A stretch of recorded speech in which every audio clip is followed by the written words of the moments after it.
Hello दोस्तों, चलिए वैसे तो हमने लास्ट लेक्चर में कहा था कि सर आपका चैप्टर नंबर 2 कंप्लीट हो चुका है। लेकिन मुझे लगता है कि मैंने जो आपको एक होमवर्क प्रोवाइड किया था वो आप करेंगे नहीं। कौन सा होमवर्क? तो मैंने चैप्टर नंबर 2 की स्टार्टिंग के वीडियो में स्टार्टिंग में ही आपको कहा था कि सर आप चैप्टर के ऑल एग्जाम्पल्स को आप पढ़ेंगे। ठीक है, क्योंकि ऑल एग्जाम्पल आप पढ़ेंगे तो आपको पता होगा कि अगर आपको आपने पास्ट ईयर के क्वेश्चन देखे होंगे ना, वरना मैं ही बता देता हूँ कि सर एग्जाम्पल में से आपके आईसीए मॉड्यूल में जो एग्जाम्पल है उसमें से डायरेक्ट क्वेश्चन पूछे गए हैं पास्ट ईयर पेपर में। ठीक है, और पेपर में पूछे जाते हैं। ठीक है, बहुत ज़्यादा इंपॉर्टेंट रहते हैं एग्जाम्पल। ठीक है, तो एग्जाम्पल भी एक तरीके से आपकी क्वेश्चन प्रैक्टिस ही है और कुछ नहीं, वो क्वेश्चन प्रैक्टिस है। एग्जाम्पल आप कंपलसरी करेंगे, लेकिन मुझे कहीं ना कहीं लगता है कि वो आप नहीं करेंगे। ठीक है, इसलिए मैं ये वीडियो लेकर आया हूँ आपके सामने। इस वीडियो में क्या होगा कि जितने भी आपकी पूरी की पूरी चैप्टर में जितने भी रेलिवेंट एग्जाम्पल है वो मैं यहाँ पे करवा दूंगा। फिर उसके बाद जो नहीं करवा है वो आपसे होते हैं तो ठीक है, वरना फिर वो इररिलेवेंट है, ना हो तो भी चलेगा। ठीक है, तो जितने भी रेलिवेंट है वो एग्जांपल मैं आपको करवाता चलता हूँ, उसे आप मार्क करके चलेंगे। अपना आईसीए मॉड्यूल ओपन कर लीजिए, एक पेन पेंसिल या फिर हाईलाइटर ले लीजिए। ठीक है, और मार्क करते चलेंगे जो मैं आपको करवा रहा हूँ। ठीक है, तो फिलहाल आप ये वीडियो देख लेंगे, उसके बाद एग्जाम टाइम पे स्पीड बढ़ा के ये वीडियो भी देख लेंगे तो आपके एग्जाम्पल वगैरह क्वेश्चन वगैरह सब कुछ क्लियर हो जाएगा, क्योंकि मैंने प्लेलिस्ट की लिंक आपको डिस्क्रिप्शन में प्रोवाइड कर रखी है, जहाँ पे आपको स्टार्टिंग में क्विक रिवीजन मिलेगा, उसके बाद आईसीए मॉड्यूल के जितने भी क्वेश्चन है उसकी डिस्कशन मिलेगी, और उसके बाद आपको ये एग्जाम्पल का वीडियो भी मिलेगा। ठीक है, चलिए तो यहाँ पे मैं स्टार्ट कर देता हूँ। आप यहाँ पे एग्जाम्पल जो रेलिवेंट एग्जाम्पल है वही करवाऊंगा डायरेक्ट। ठीक है, ये स्टार्टिंग के कोई रेलिवेंट एग्जाम्पल नहीं है, वो सेल वगैरह कहता है तो वो तो नॉर्मल भी हमें पता होता है। आप आ जाएंगे यहाँ पे एग्जाम्पल नंबर 5 के लिए। एग्जाम्पल नंबर 5 के लिए यहाँ पे मैं सबसे पहले यहाँ पे करवाना चाहूँगा एक चीज़। खूब पूछा जाने वाला क्वेश्चन, यहाँ से खूब पूछा जाता है क्वेश्चन। ठीक है, इसे मार्क करेंगे, इस चीज़ को मार्क करेंगे। पूछा जाता है डोनेशन वर्ड पे। ठीक है, डोनेशन वर्ड पे आपको एक क्वेश्चन पूछा जाता है, या फिर आर्क वर्ड। ठीक है, और या फिर नो क्लेम बोनस। इसे अच्छे से पढ़ेंगे क्योंकि इस पे क्वेश्चन आता है। ठीक है, सबसे पहले मैं डोनेशन पे आपको समझाना चाहूँगा। देखिए यहाँ पे नॉर्मली हम चैरिटेबल इंस्टीट्यूट को डोनेशन कुछ देते हैं, हो सकता है वो इन काइंड हो सकता है उन अमाउंट हो। ठीक है, मनी हम दे सकते हैं, काइंड में दे सकते हैं। तो यहाँ पे क्या सप्लाई माना जाएगा? आंसर इज नो, क्योंकि मैंने चैप्टर के स्टार्टिंग में आपको चार्ट के थ्रू भी समझाया था कि सर सप्लाई के लिए नॉर्मली कंसिडरेशन चाहिए और बिजनेस पर्पस चाहिए। ठीक है, दोनों चीज़ें चाहिए। फिर हमने शेड्यूल 1 में देखा था कि कंसिडरेशन नहीं भी हुआ तो भी चल जाएगा, लेकिन बिजनेस पर्पस ज़रूरी है। अगर डोनेशन में देखें आप, तो आप क्या कर रहे हैं? पैसे दे रहे हैं या फिर इन काइंड कोई चीज़ें दे रहे हैं। ठीक है, चैरिटेबल इंस्टीट्यूट को। तो यहाँ पे दोनों चीज़ें मिसिंग है, ना ही आपको बदले में कोई कंसिडरेशन मिल रहा है और ना ही कोई बिजनेस पर्पज़ है आपका। ठीक है, ये दोनों ही मिसिंग है। आप ये कहेंगे कि सर हम डोनेशन कर रहे हैं, हमें अंदर से अच्छे से फीलिंग आती है तो ये हमारा कंसिडरेशन नहीं हुआ, लेकिन लॉ के हिसाब से ये नहीं हुआ। ठीक है, तो यहाँ पे इवन कंसिडरेशन हो भी गया, चले मान लेते हैं एक बार के लिए कि कंसिडरेशन हो गया, लेकिन यहाँ पे बिजनेस पर्पस कहाँ से लाओगे? ये बिजनेस पर्पस तो है नहीं। आप यहाँ पे डोनेशन कर रहे हैं, आपको लगा कि डोनेट करना है तो डोनेशन दे रहे। ठीक है, तो यहाँ पे डोनेशन किसी भी तरीके से ये सप्लाई नहीं माना जाएगा। लेकिन जैसे ही ये रूल आया, कुछ लोगों ने अपनी दिमाग का यूज़ करते हुए अपना दिमाग का यूज़ करते हुए इसमें पैसे बचाना स्टार्ट कर दिया, मतलब कि चोरी करना स्टार्ट हो गया जीएसटी में से, मतलब कि टैक्स पे ना करना पड़े, इसके लिए कुछ यहाँ पे इकड़म तिकड़म करा गया। सर कैसा? जैसे ही ये रूल कहा निकाला गया कि भाई डोनेशन जो है वो आपका सप्लाई नहीं है और जीएसटी नहीं लगेगा, तो लोगों ने क्या करना स्टार्ट कर दिया? सर डोनेट ऐसे चैरिटेबल इंस्टीट्यूट को ढूंढते हैं। ठीक है, और उन्हें यहाँ पे कहते हैं कि हम आपको पैसे डोनेट करेंगे, लेकिन उसके बदले आपको अपनी इंस्टीट्यूशन के बाहर बड़ा सा बोर्ड लगाना पड़ेगा और उसमें एडवर्टाइजमेंट करनी पड़ेगी कि ये बिजनेस है, ये पर्सन है, उनका ये बिजनेस है, और ये बिजनेस पे आपको जो है यहाँ पे परचेस कर सकते हैं वगैरह वगैरह। एडवर्टाइजमेंट करवाना स्टार्ट कर दिया। ठीक है, मतलब कि अगर मैं एग्जाम्पल दूँ, एग्जाम्पल आपके मॉड्यूल में भी है वो करवाऊंगा, लेकिन ऊपर ऊपर से अभी इन्फॉर्मेशन देता हूँ कि मान लीजिए मिस्टर ए है। ठीक है, मिस्टर ए है, वो चैरिटेबल इंस्टीट्यूट के पास गए। ठीक है, चैरिटेबल इंस्टीट्यूट के पास गए, कहते हैं कि मैं आपको 5 लाख रुपए दूंगा डोनेशन। ठीक है, मैं आपको 5 लाख रुपए डोनेशन दूंगा, लेकिन एक कंडीशन है।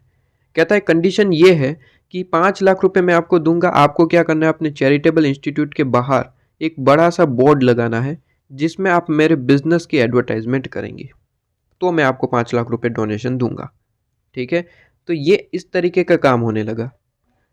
ठीक है, तो ये एग्जाम्पल नंबर 1 है। इसके मैं वापस से कंटिन्यू करूंगा। सबसे पहले एग्जाम्पल नंबर 2 समझिए।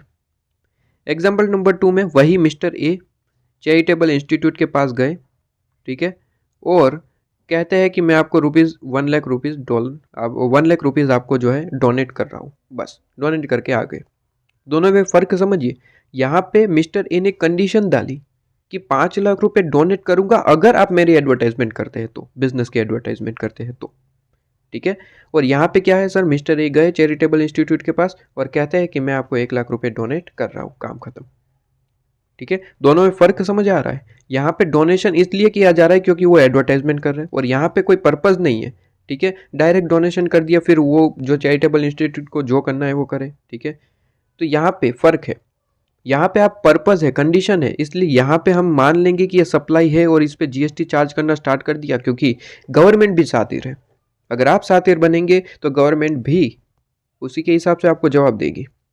यहाँ पे आपने क्या करा सर, यहाँ पे आपका कोई डोनेशन पर्पज़ नहीं था, यहाँ पे तो आपका एडवर्टाइजमेंट पर्पज़ था। कहीं ना कहीं लोगों को आप फंसाना चाहते थे कि आप डोनेशन कर रहे हो और इसके बदले आप बिजनेस के एडवर्टाइजमेंट करवा रहे हैं, हम यहाँ पे इसे सप्लाई मान लेंगे और इस पे जीएसटी चार्ज किया जाएगा। ठीक है, लेकिन जहाँ पे यहाँ पे बात करें तो मिस्टर ए का कोई यहाँ पे पर्पज़ नहीं है।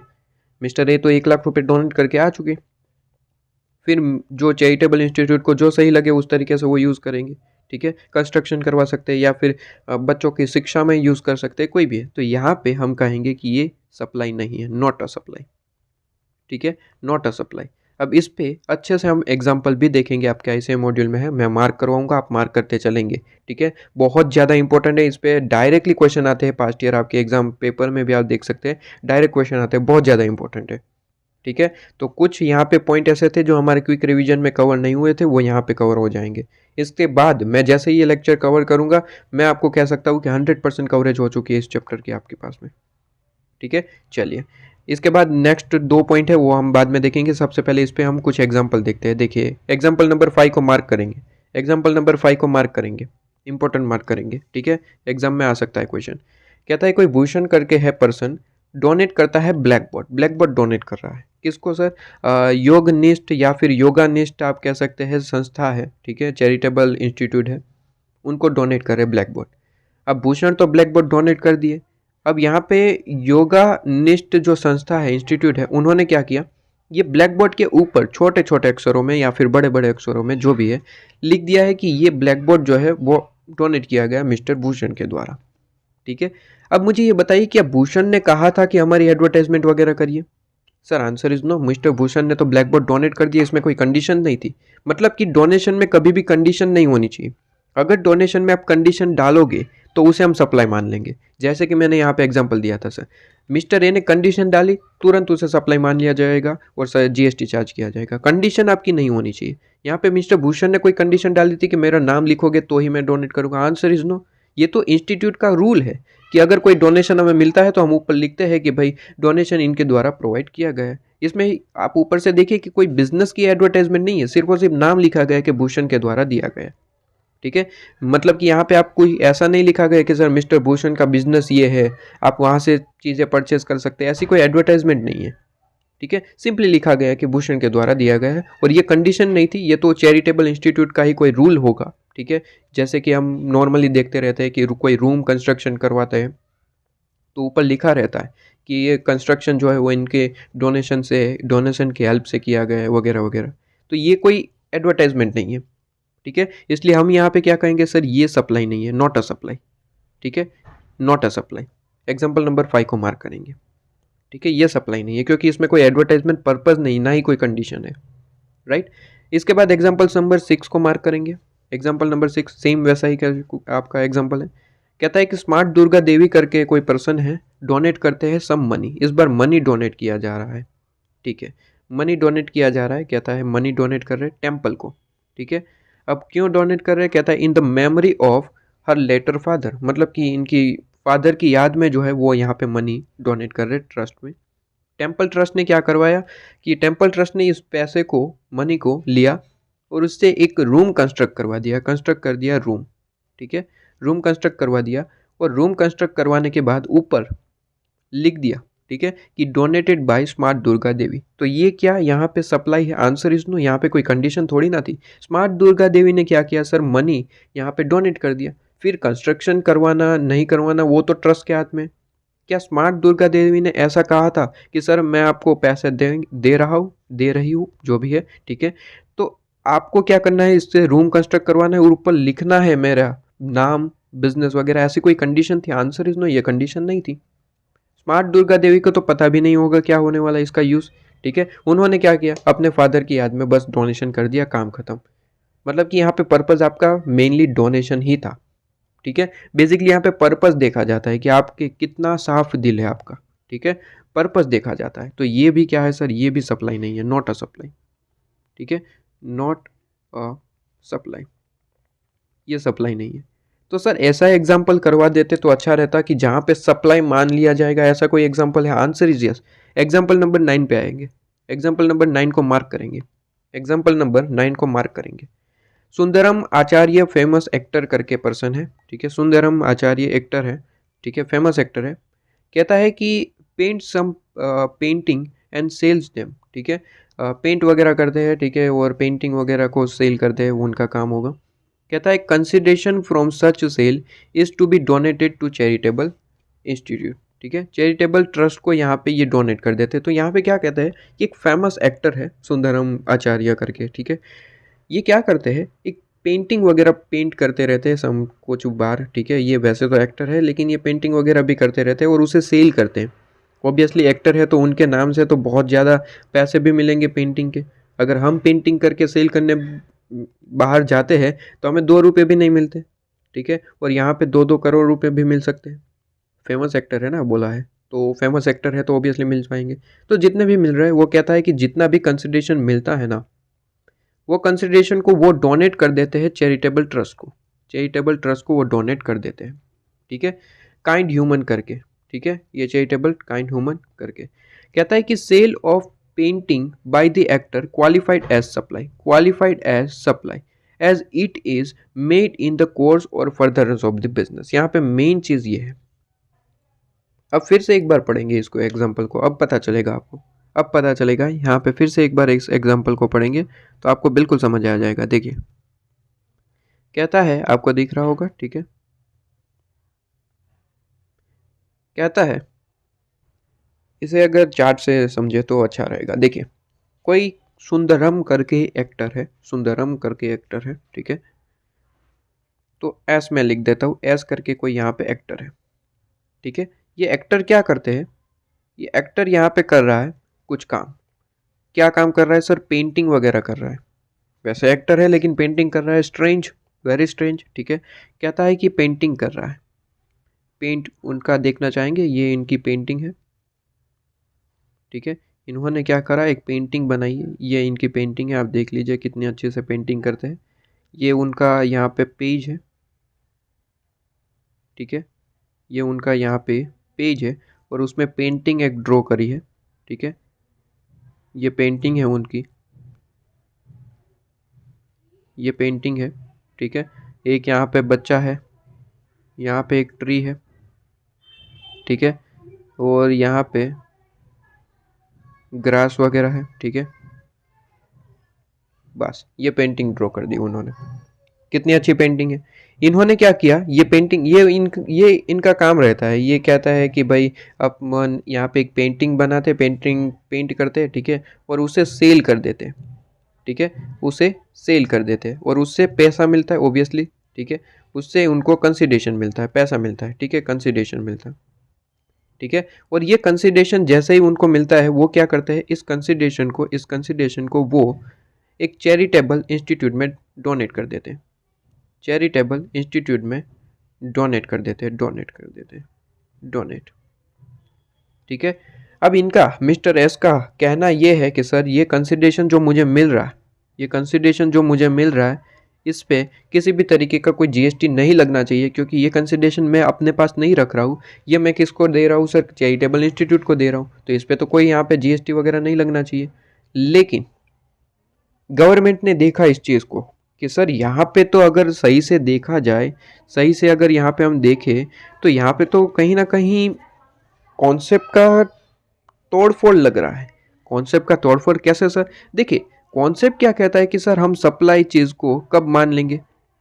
सप्लाई हम मान लेंगे कि सर अगर आपको कंसिडरेशन रिसीव होता है और प्लस इसमें बिजनेस पर्पस है। नॉर्मल ये कंडीशन है, नॉर्मल ये रूल है, ठीक है। शेड्यूल 1 वगैरह तो ठीक है, लेकिन नॉर्मल रूल क्या है सर? कंसिडरेशन होना चाहिए और बिजनेस पर्पस होना चाहिए।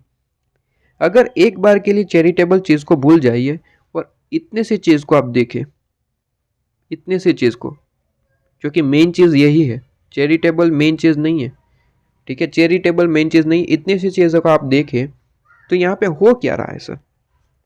अगर यहाँ पे देखें तो यहाँ पे हो क्या रहा है सर? यहाँ पे हो रहा है कि मिस्टर एस जो एक्टर है, ठीक है, मिस्टर एस जो एक्टर है, ठीक है, मिस्टर एक्स जो एक्टर है, वो क्या कर रहे हैं? यहाँ पे एक पेंटिंग ड्रॉ कर रहे हैं और पेंटिंग ड्रॉ करके उसे सेल कर रहे हैं, ठीक है, उसे सेल कर रहे हैं। सेल कर रहे हैं मतलब कि सर यहाँ तो बिजनेस पर्पज़ आ गया, बिजनेस पर्पज़ आ गया सर। हाँ, बिजनेस पर्पज़ आ गया, मतलब कि आप पेंटिंग ड्रॉ कर रहे हो और सेल कर रहे हैं, तो ये तो आपका एक बिजनेस हो गया तरीके से, ठीक है। आप इसमें से पैसा कमाएंगे और जैसे ही सेल किया उससे आपको क्या मिला सर? कंसिडरेशन मिला। सर कंसिडरेशन मिला मतलब कि दूसरी कंडीशन भी फुलफिल, दूसरी कंडीशन भी फुलफिल। ओहो, तो मतलब कि सर सप्लाई की दोनों कंडीशन को आप फुलफिल कर रहे हैं। ये पर्सन जो है, ये एक्टर जो है, वो सप्लाई की दोनों कंडीशन को फुलफिल कर रहा है। अब यहाँ पे क्या करें? मतलब कि अब एक्टर का कहना है कि सर ये कंसिडरेशन मैं अपने पास नहीं रख रहा हूँ, मैं तो चैरिटेबल को दान करने वाला हूँ, ठीक है, डोनेट करने वाला हूँ, तो इस पे तो कोई जीएसटी नहीं लगना चाहिए। लेकिन गवर्नमेंट ने क्या कहा सर? जीएसटी लॉ ने क्या कहा सर? जीएसटी लॉ ने यहाँ पे ये कहा सर, जीएसटी लॉ ने यहाँ पे ये कहा कि सर डोनेट करना चलिए अलग बात है, ठीक है, यहाँ पे जो आप डोनेट करेंगे उस पे जीएसटी नहीं लगेगा, वो बात अलग है। लेकिन यहाँ पे तो आप अपने पास जो कंसिडरेशन रिसीव कर रहे हैं ये अलग केस है, ठीक है। लॉ ने क्या कहा सर? ये आपका अलग केस है, आप इससे साथ ये मत जोड़िए कि मैं डोनेट करने वाला हूँ वगैरह वगैरह वगैरह, ठीक है। क्योंकि यहाँ पे अगर देखा जाए तो ये अलग केस है। आप क्या कर रहे हैं सर? पेंटिंग आप जो है वो देखिए, अगर आपका मकसद डोनेशन का ही है तो आप एक काम करिए ना, आप पेंटिंग ड्रॉ करें, पेंटिंग चैरिटेबल इंस्टीट्यूट को दे दीजिए, वो चैरिटेबल इंस्टीट्यूट उसे सेल करेगा, पैसा कमा लेगा, तो वहाँ पे जीएसटी नहीं लगेगा। लेकिन आप क्या कर रहे हैं सर? आप यहाँ पे अपना नाम बढ़ा रहे हैं कि भाई मिस्टर एक्टर जो ऐसा कुछ है, ठीक है, सुंदरम करके, वो पेंटिंग वगैरह करते हैं, बहुत पैसा कमाते हैं। भले ही वो पैसा जो है वो यहाँ पे दान कर रहे हैं, लेकिन उनका नाम तो बढ़ गया। आप देखिए, गुडविल बना रही है एक तरीके से, ठीक है। मार्केट में क्या खबरें फैलेंगी? मार्केट में खबरें ये फैलेंगी कि सुंदरम एक्टर बहुत बड़े एक्टर है, ये पेंटिंग करते हैं, सेल करते हैं और कंसिडरेशन जो है वो चैरिटेबल को देते हैं, बहुत बढ़िया बहुत बढ़िया, इनके तो फिल्में देखेंगे ही देखेंगे। एक तरीके से एडवर्टाइजमेंट पर्पज़ है, एक तरीके से एडवर्टाइजमेंट पर्पज़ है। अगर आपका एडवर्टाइजमेंट पर्पज़ नहीं होता तो आप एक काम करिए ना, पेंटिंग ड्रॉ करिए और दे दीजिए चैरिटेबल इंस्टीट्यूट को, ठीक है ना। ये चीज़ें फ़र्क पड़ती है। आप यहाँ पे देखिए कि आपका पर्पज़ ही आपका मेन क्या है सर? एडवर्टाइजमेंट पर्पज़ है। कहीं ना कहीं यहाँ पे आप दोनों रूल को फॉलो भी कर रहे हैं, सप्लाई भी मान लिया जाएगा। तो यहाँ पे बड़ा ही क्लियर है, आपका लो कहता है कि ये आपका जो है क्या है sir? Qualified as a supply, ठीक है। ये क्या है sir? Qualified as a supply, इसे सप्लाई मान लिया जाएगा, कहा गया है, ठीक है, क्योंकि ये बिजनेस पर्पज़ ही एक तरीके से आपका, ठीक है। तो it is a made in the course of furtherance of the business, तो क्वालिफाइड एज सप्लाई। क्या ये चीज़ क्लियर हुई आपको? क्या ये चीज़ क्लियर हुई? Yes sir. इसके बाद आप यहाँ पे आ जाइए, एग्जाम्पल नंबर 5 6 कंप्लीट। इसके बाद यहाँ पे आप जो है ये पॉइंट पे आ जाएंगे। पॉइंट में आपको कर देता हूँ, इसके रिलेटेड यहाँ पे इन लोगों ने एग्जाम्पल नहीं डाला है। पॉइंट नंबर 2, आर्ट वर्क, ठीक है, आर्ट वर्क। ये आर्ट वर्क क्या होता है सर? यहाँ पे आपको पता होगा कि काफ़ी सारे ऐसे आर्टिस्ट होते हैं जो पेंटिंग वगैरह करते हैं, आपको पता हो, ठीक है, जैसे कि फोटो में आपको दिख रहा है, पेंटिंग वगैरह करते हैं और पेंटिंग वगैरह को सेल करने के लिए एक ऐसी गैलरीज होती है, ठीक है, वहाँ पे भेजते हैं, एग्जीबिशन वगैरह होता है वहाँ पे। आपने कई बार एग्जीबिशन में गए भी होंगे, आप में से काफ़ी सारे स्टूडेंट, ठीक है। एग्जीबिशन काफ़ी सारे तरीके का हो सकता है, इसमें से हम यहाँ पे बात करें आर्ट वर्क की, ठीक है, पेंटिंग वगैरह। तो आर्टिस्ट क्या करते हैं? आर्ट वर्क अपना करते हैं और ऐसी पेंटिंग्स वगैरह बनाते हैं। आप फोटो में देख पा रहे हैं पेंटिंग्स वगैरह, ठीक है।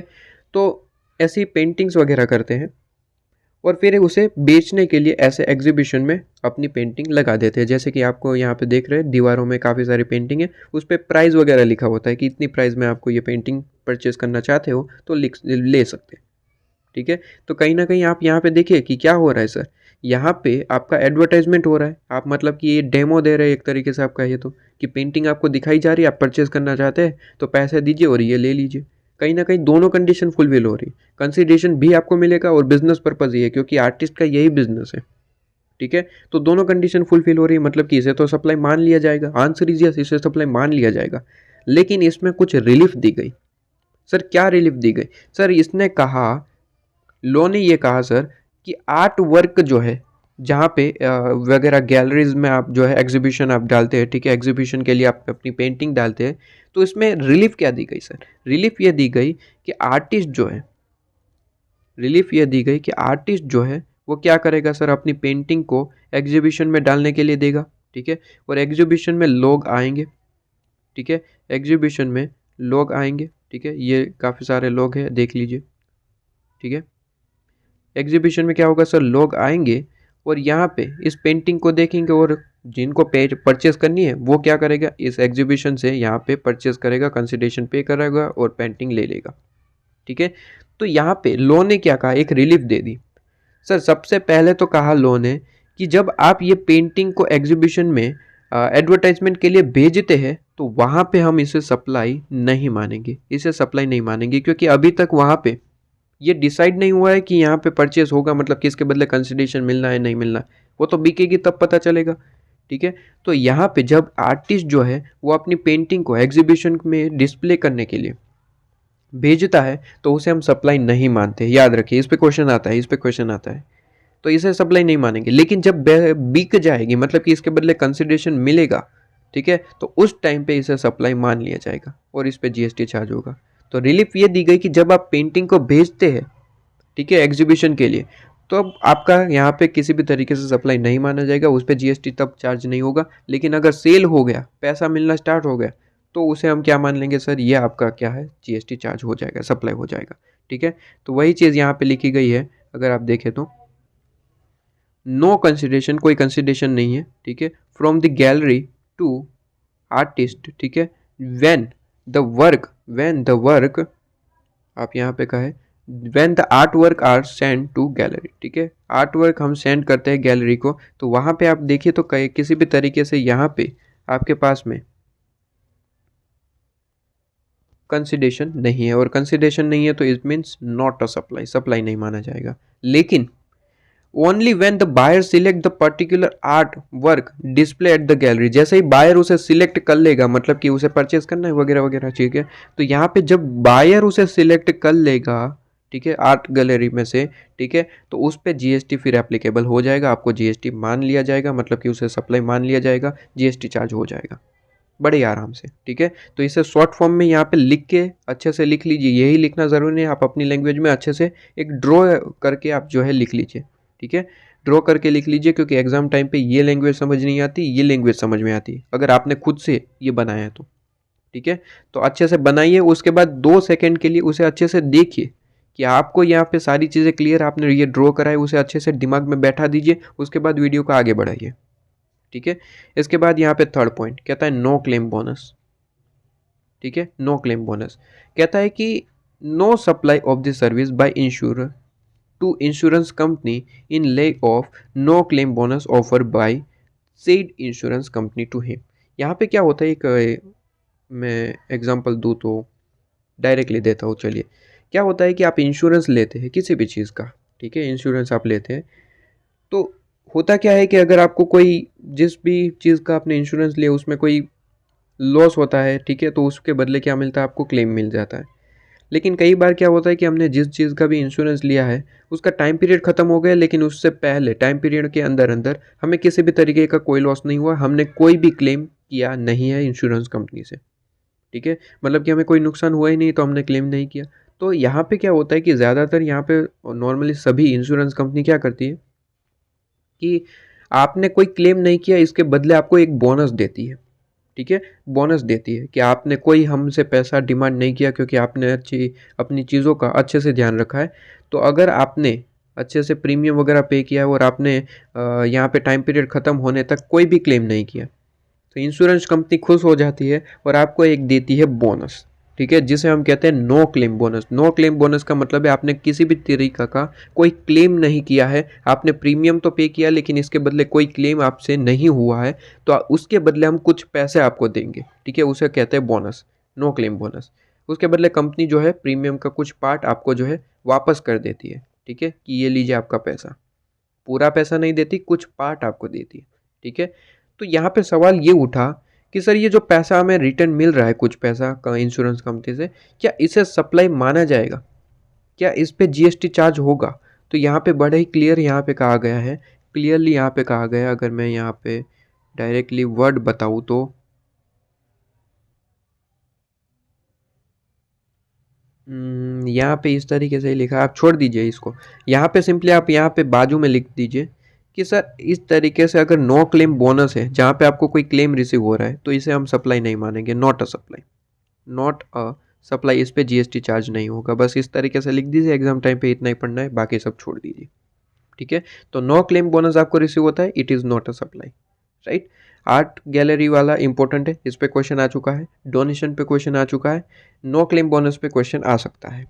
ठीक है, चलिए इसके बाद यहाँ पे आप जो है एग्जाम्पल नंबर, यहाँ पे मैं देख लूँ, ये जो आप एग्जाम्पल नंबर 7 को मार्क करेंगे, एग्जाम्पल नंबर 7 को मार्क करेंगे, एग्जाम में आ चुका है।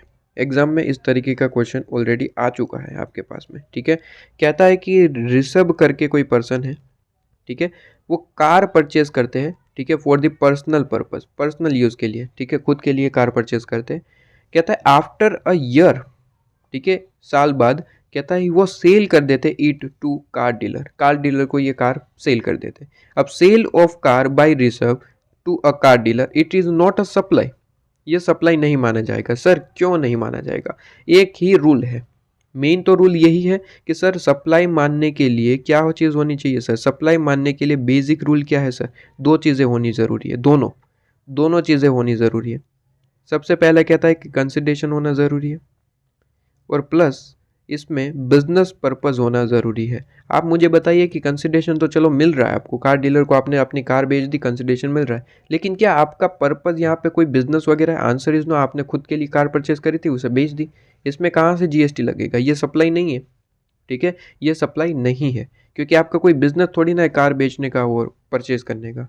ठीक है, हाँ, कार परचेज करने का और ऐसे कार डीलर को बेचने का अगर आपका बिजनेस होता तो इसे सप्लाई मान लिया जाता, लेकिन ये आपका कोई बिजनेस नहीं है, ये तो आपने पर्सनल यूज़ के लिए परचेज करी थी कार, कोई बिजनेस पर्पज़ के लिए नहीं, और उसे आपने बेच दिया, उसके बदले कोई कंसिडरेशन रिसीव होता है तो उस पर सप्लाई नहीं माना जाएगा। ठीक है, अच्छा, इसके बाद यहाँ पे नेक्स्ट सेम एग्जाम्पल है, एग्जाम्पल नंबर 8। ठीक है, इसे भी मार्क करेंगे। ये दोनों एग्जाम्पल अल्टरनेटिवली पूछे जाते हैं एग्जाम में। ठीक है, बस यहाँ पे कार की जगह क्या है नाम, कार की जगह यहाँ पे गोल्ड ज्वेलरी है, बस यही फ़र्क है, बाकी दोनों में सेम है कि अगर गोल्ड ज्वेलरी इन्होंने परचेज करी थी, ठीक है, खुद के लिए, और उसके बाद उसे बेच दिया गया, तो क्या इस पर सप्लाई मान लिया जाएगा? आंसर इज नो, ये खुद के लिए था, कोई बिजनेस पर्पज़ नहीं था, तो यहाँ पे किसी भी तरीके से कोई जीएसटी अप्लाई नहीं होगा।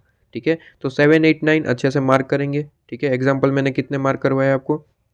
एग्जाम्पल नंबर 5 मार्क करवाया, 6 मार्क करवाया, 7, 8, 9 आप मार्क करेंगे। ठीक है, इसके बाद यहाँ पे नेक्स्ट आप मार्क करेंगे, ये पूछे जाने के सबसे ज़्यादा चांसेस ये क्वेश्चन पूछे जाने के, क्योंकि नॉर्मल स्टूडेंट यहाँ पे इस क्वेश्चन को डायरेक्टली अगर देते हैं एग्ज़ाम में, ठीक है, अगर डायरेक्टली आप देखेंगे तो यहाँ पे बहुत ज़्यादा कंफ्यूज हो जाएंगे, इसका आंसर ही नहीं कर पाएंगे। यहाँ पे पूछा क्या गया है सर? एक एसोसिएशन है, ठीक है, एसोसिएशन है, और वो एसोसिएशन क्या करता है कि कुछ यहाँ पे अमाउंट वगैरह आपसे सब्सक्रिप्शन चार्ज करता है, जैसे कि क्लब हो गया, तो क्लब क्या करता है सर? क्लब आपके पास से अमाउंट वगैरह चार्ज करता है और उसके बाद आपको अपना मेंबरशिप देता है। ठीक है, तो वैसी चीज़ें यहाँ पे, तो यहाँ पे कह रहा है कि एसोसिएशन क्या कर रहा है कि आपकी इलेक्ट्रिसिटी बिल है उसे डिपॉजिट करने की सर्विस ये खुद प्रोवाइड कर देता है, बस इसके बदले कुछ नॉमिनल चार्ज ये चार्ज करता है। ठीक है, नॉमिनल चार्जेस ये चार्ज करता है आपके पास से, और ये आपको डिपॉजिट करवाने की सर्विस दे देगा। इलेक्ट्रिक बिल जो है ये एसोसिएशन डिपॉजिट करवा देगा, इसकी सर्विस आपको प्रोवाइड की जाती है। ठीक है। तो क्या ये आपका सप्लाई मान लिया जाएगा? आंसर इज यस, सप्लाई मान लिया जाएगा। ऑलवेज ध्यान रखिए कि सर एसोसिएशन है, क्लब है, अगर वो अपने मेंबर्स को किसी भी तरीके की सर्विस दे रहा है, उसके बदले कोई कंसिडरेशन चार्ज किया जा रहा है, ये आपका सर बिजनेस पर्पज़ है, क्योंकि एसोसिएशन और क्लब का यही काम होता है कि कंसिडरेशन लेना और सर्विस प्रोवाइड करना। कहीं ना कहीं ये बिजनेस पर्पज़ है, और बिजनेस पर्पज़ है तो आप देखिए दोनों कंडीशन फुलफिल हो रही। एक तो सबसे पहले तो यही काम होता है, इसका यही बिजनेस है कि कुछ चार्जेस हमें चार्ज करना, कंसिडरेशन लेना, और उसके बदले हमें सर्विस प्रोवाइड करना। तो ये हमारा बिजनेस है, और आपके इसके बदले क्या मिल रहा है सर? कंसिडरेशन। तो ये ऑलवेज आपका क्या है सर? सप्लाई है। ये आपका क्या चीज़ है सर? सप्लाई है। ठीक है, तो ये सप्लाई है। ठीक है, इट इज़ अ सप्लाई। ठीक है, और डिटेल में आप यहाँ पे चार्ट के थ्रू लिख दीजिए कि यहाँ पे बिजनेस पर्पस भी आपका फुलफिल हो रहा है और कंसिडरेशन भी मिल रहा है, दोनों चीज़ हो रही है, तो यहाँ पे सप्लाई मान लिया जाएगा। Very important question, very important question. ठीक है, इसके बाद एग्जाम्पल नंबर 11, तो चलिए ठीक है, वो तो आपको समझ में आता ही है कि भाई अपने सर्कस वगैरह देखने जाते हैं, सिनेमा वगैरह में जाते हैं, ठीक है, पार्क वगैरह में जाते हैं, तो वहाँ पे कुछ सर्विस के लिए फ़ीस चार्ज की जाती है आपसे। ठीक है, तो उस पर जीएसटी लगेगा, ऑब्वियस लगेगा, क्योंकि वो तो बिजनेस ही है। ठीक है, तो उस पर तो जीएसटी लगेगा, सप्लाई मान लिया जाएगा। ये तो नॉर्मल पॉइंट था, तो उसे वो तो आप समझ में आता है। इसके बाद क्वेश्चन नंबर 14 देखें तो 14 आपका जो है 14-15, ये जो है आपका डायरेक्ट प्रोविजन से रिलेट करता है, और ये चीज़ मैं ऑलरेडी आपने क्विक रिवीजन में बता चुका हूँ। कौन सी सर? अगर आप कोई बिजनेस असेट को ट्रांसफ़र करते हैं, डिस्पोज कर देते हैं, परमानेंट ट्रांसफ़र कर देते हैं, जहाँ पे आपने आईटीसी क्लेम कर रखा है, तो उसे हम सप्लाई मान लेते हैं, भले ही वहाँ पे कंसिडरेशन मिल रहा है नहीं मिल रहा है।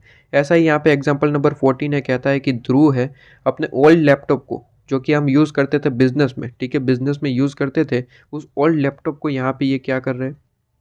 ओल्ड लैपटॉप को ये ट्रांसफ़र कर रहे हैं। ठीक है, ओल्ड लैपटॉप को जो कि बिजनेस में यूज़ हुआ था, उसे आप ट्रांसफ़र कर रहे हैं। ठीक है, फ्री ऑफ कॉस्ट। मेन चीज़ ये है, ये आपको क्वेश्चन हर बार देगा ताकि आप कंफ्यूज हो जाए। फ्री ऑफ कॉस्ट में ये लैपटॉप प्रोवाइड किया जा रहा था, बिजनेस का ही है। ठीक है, और फिर छुप कैसे यहाँ पे ये बता देगा कि सर इनपुट टैक्स क्रेडिट हमने ले रखा था, input tax credit has been avail. ठीक है, ये आपको बता देगा, लास्ट में बताएगा, ताकि आप इसे इग्नोर कर दे और आपका आंसर गलत हो जाए। प्रोविजन क्या कहती है सर? हम कंसिडरेशन को देखेंगे ही नहीं। अगर आपकी कोई बिजनेस असेट है, उसे आप परमानेंट ट्रांसफर या फिर डिस्पोज कर देते हैं, जहाँ पे आईटी से आपने ले रखा था, उसे ऑलवेज सप्लाई माना जाएगा, always supply. Direct provision based था, इसमें कोई मार्क करने वाला चीज़ ही नहीं है। इस एग्जाम्पल को कोई मार्क करने की चीज़ नहीं है, क्योंकि ये डायरेक्ट प्रोविजन बेस्ड था। प्रोविजन मैंने आपको समझा दी थी। ठीक है, इसके बाद यहाँ पे ये कौन सा एग्जाम्पल है? ये एग्जाम्पल आपका जो है आपका जो ऑपोजिट एग्जांपल कहता है कि एक एयर कंडीशनर है। ठीक है, मैंने आपको ये ऑलरेडी आपको अपने क्विक रिवीजन में बताया है कि अगर आईटीसी नहीं लिया है आपने, तो उसे सप्लाई नहीं माना जाएगा। तो यहाँ पे कहता है कि एक डीलर है, एयर कंडीशनर है, परमानेंट ट्रांसफ़र कर रहा है। ठीक है, बिजनेस का ही असेट है, बिजनेस असेट ही है, मतलब कि डीलर है इस चीज़ का, तो ये बिजनेस असेट ही हुआ है इसके लिए। ठीक है, ये ट्रांसफ़र कर रहा है फ्री ऑफ कॉस्ट। ठीक है, फ्री ऑफ कॉस्ट वो यहाँ पे ट्रांसफ़र कर रहा है, जहाँ पे इन्होंने कोई आईटीसी क्लेम नहीं किया था, आईटीसी इस पे ब्लॉक था। तो क्या इसे सप्लाई माना जाएगा? Answer is no. आप जो देखिए दोनों कंडीशन आपकी फुलफिल नहीं हो रही है। आप यहाँ पे अगर देखें तो सबसे पहले सप्लाई के लिए क्या कंडीशन होती है सर? सप्लाई बनाने के लिए बिजनेस पर्पज़ होना चाहिए, ठीक है, और कंसिडरेशन होना चाहिए। ठीक है, अब यहाँ पे आप सेल कर रहे हैं फ्री ऑफ कॉस्ट। ठीक है, फ्री ऑफ कॉस्ट मतलब कि आपका बिजनेस पर्पज़ नहीं है, आप यहाँ पे बिजनेस पर्पज़ होता तो ऑब्वियसली कंसिडरेशन आप चार्ज करते। ठीक है, और ना ही कोई एडवर्टाइजमेंट है आपका, तो बिजनेस पर्पज़ भी नहीं है, और फ्री ऑफ कॉस्ट है मतलब कि कंसिडरेशन भी नहीं है। तो दोनों चीज़ें मिसिंग है। ठीक है, दोनों चीज़ें मिसिंग है। यहाँ पे आपका बिजनेस पर्पज़ रहा था क्योंकि बिजनेस असेट थी। ठीक है, यहाँ पे भी आप कह सकते हैं कि बिजनेस असेट है, बिजनेस पर्पज़ है, एक तरीके से आप कह सकते हैं, लेकिन कहीं ना कहीं आपका यहाँ पे आईटीसी क्लेम न करने के कारण हम इस चीज़ को सप्लाई नहीं मान सकते। ठीक है, मेन चीज़ है आईटीसी। आईटीसी अगर आपने क्लेम नहीं किया तो वो चीज़ क्या है सर? वो चीज़ क्या है? आपकी सप्लाई नहीं मानी जाएगी। ठीक है, चलिए इसके बाद ये मार्क करने वाली नहीं है, डायरेक्ट प्रोविजन बेस्ड था। अगर आप मार्क करना चाहे तो कर सकते हैं, बाकी कोई दिक्कत वाली बात नहीं है। इसके बाद इसमें कोई एग्जांपल में दम नहीं है। अच्छा, ये डायरेक्ट प्रोविजन बेस है, इसमें भी कोई दिक्कत नहीं है। ये डिस्टिंक्ट पर्सन वाला क्वेश्चन हम प्रैक्टिकल क्वेश्चन कर चुके हैं, तो इससे रिलेटेड भी कोई दिक्कत वाली बात नहीं है। इसके बाद यहाँ पे क्वेश्चन नंबर 22 को मार्क करेंगे, ये एजेंट के बेस पे है। ठीक है, मैं सेम एग्जांपल आपको दे चुका हूँ वैसे अपने क्विक रिवीजन में, ठीक है, आपको समझा चुका हूँ, लेकिन फिर भी यहाँ पे है तो मार्क कर लीजिए, ठीक है।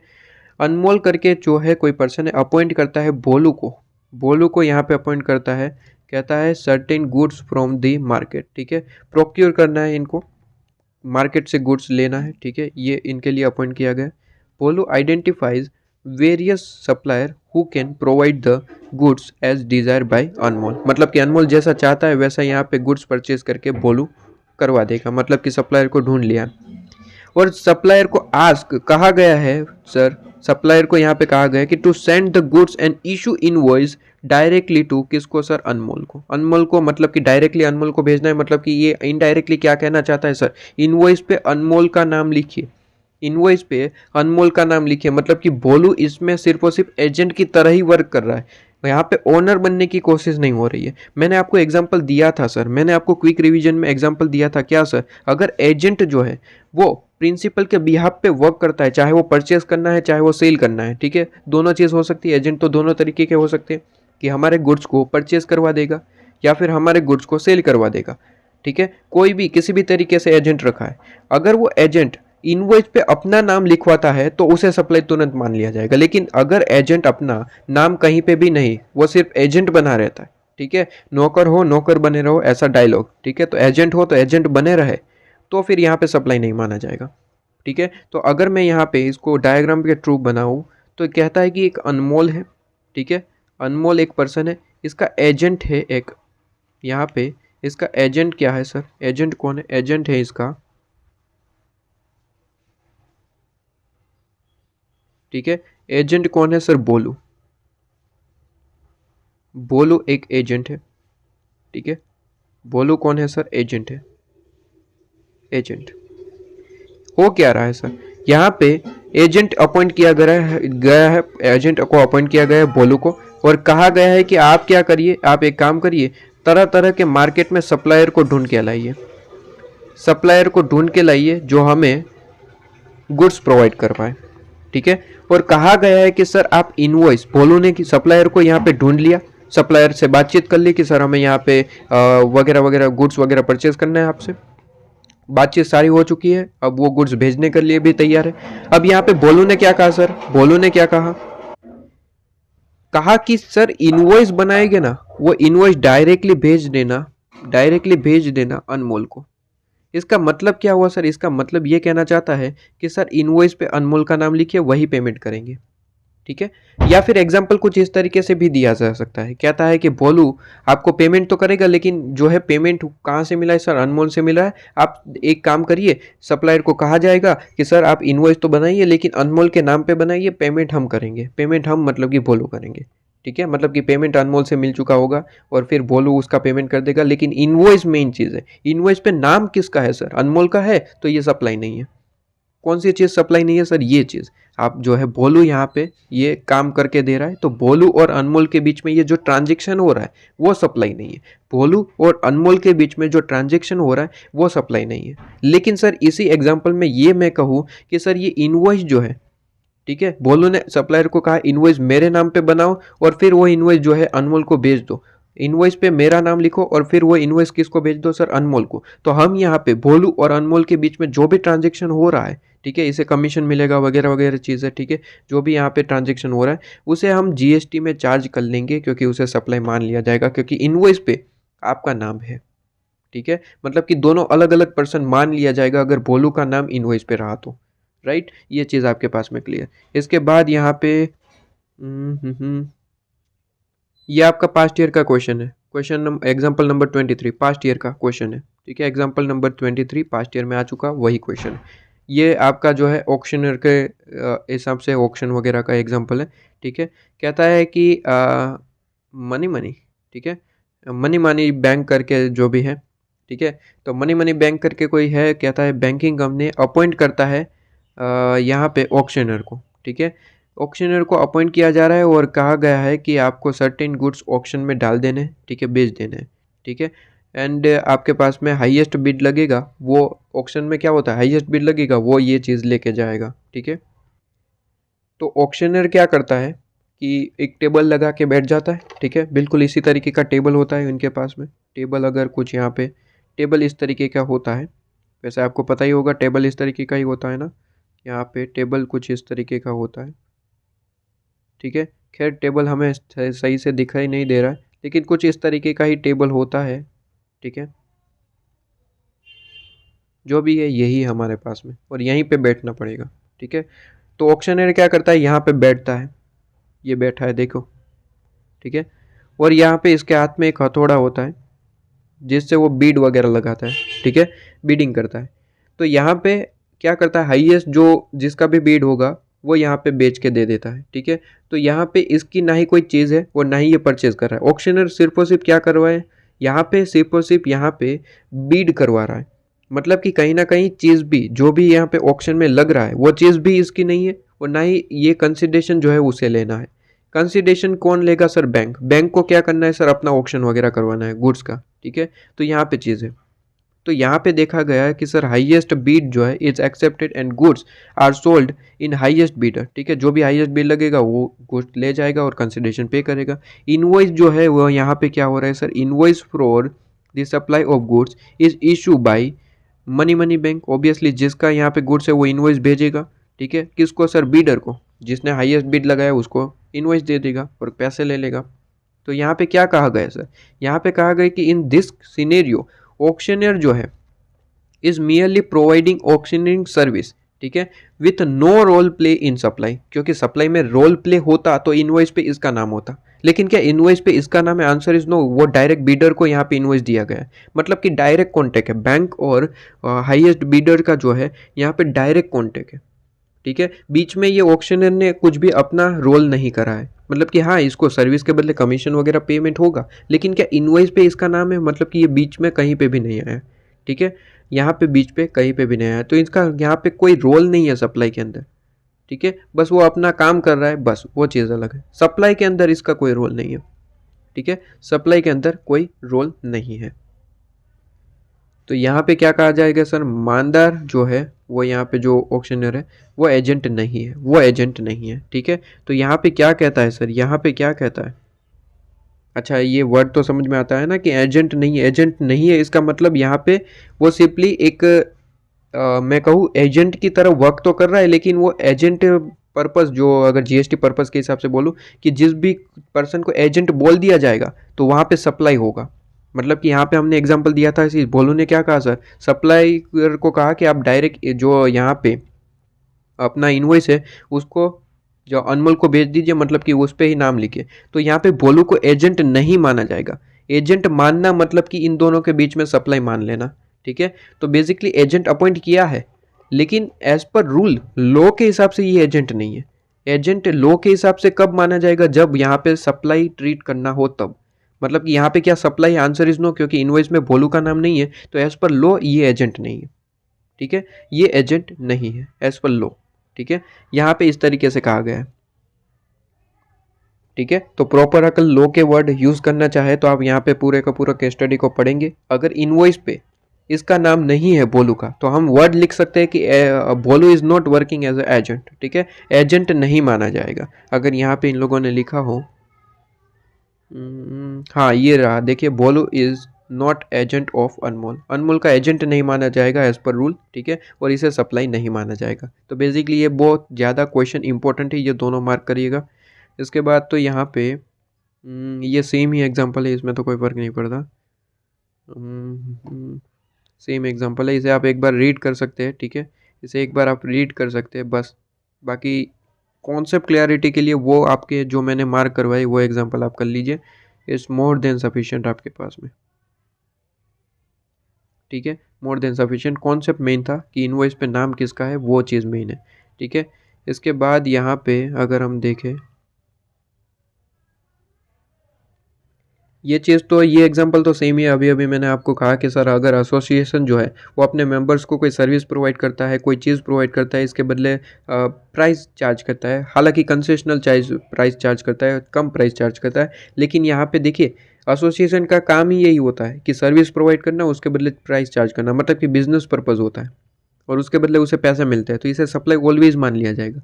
जैसे कि आप 29 एक बार के लिए मार्क कर सकते हैं फॉर सिंपली अंडरस्टैंडिंग के लिए। बेसिकली मैं इसको समझा चुका हूँ, ठीक है, कि एक एसोसिएशन है, ठीक है, अपने मेंबर्स को एयर कंडीशनर कंसेशनल प्राइस पे प्रोवाइड कर रहा है, तो क्या इसे सप्लाई मान लिया जाएगा? आंसर इज यस, क्योंकि प्राइस आपको मिल रहा है, कंसिडरेशन आपको मिल रहा है एसोसिएशन को, और यही इसका बिजनेस है, तो बिजनेस भी है और कंसिडरेशन भी है, तो ये सप्लाई है, ठीक है। ये चीज़ ऑलरेडी पढ़ा चुका हूँ, लेकिन फिर भी यहाँ पे आया है तो बता दिया। इसके बाद यहाँ पे ये तो छोड़ दीजिए, ये तो कोई दिक्कत वाली बात नहीं है, इसमें नॉर्मल नॉर्मल चीज़ें हैं।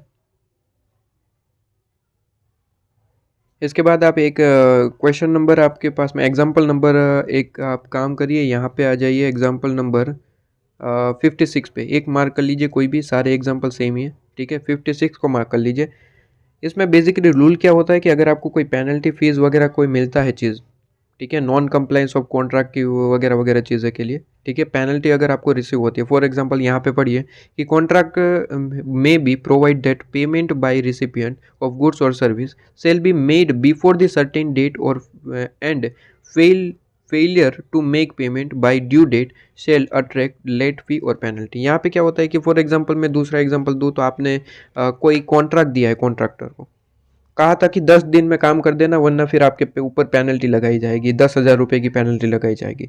फॉर एग्जांपल कॉन्ट्रैक्टर ये काम पूरा नहीं कर पाया 10 दिन में और उसने आपको पेनल्टी दी 10,000 रुपये की, तो ये जो पेनल्टी फीस वगैरह रिसीव होता है, क्या वो आपके सप्लाई मान लिया जाएगा, उस पर जीएसटी चार्ज होगा? तो आंसर इज उस पर जीएसटी चार्ज हो जाएगा, ठीक है। तो ये आप एक चीज़ याद रखिएगा, इस पर जीएसटी चार्ज हो जाएगा, ठीक है।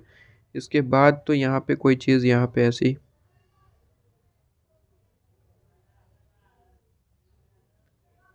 इसके बाद तो बाकी सारी चीज़ें ठीक है, आप सिंपली ऊपर ऊपर से पढ़ सकते हैं। जो मेन चीज़ें थी वो मैंने आपको कवर करवा दी है, ठीक है। कॉम्पोजिट सप्लाई, मिक्स सप्लाई तो वैसे भी हम क्वेश्चन प्रैक्टिकल कर चुके हैं, तो इससे रिलेटेड अब कोई दिक्कत वाली बात नहीं है। यहाँ पे जितने मेन एग्जाम्पल थे वो मैं आपको करवा चुका हूँ, बाकी के सारे एक बार ऊपर ऊपर से देख सकते हैं, कोई दिक्कत वाली बात नहीं रहेगी, ठीक है।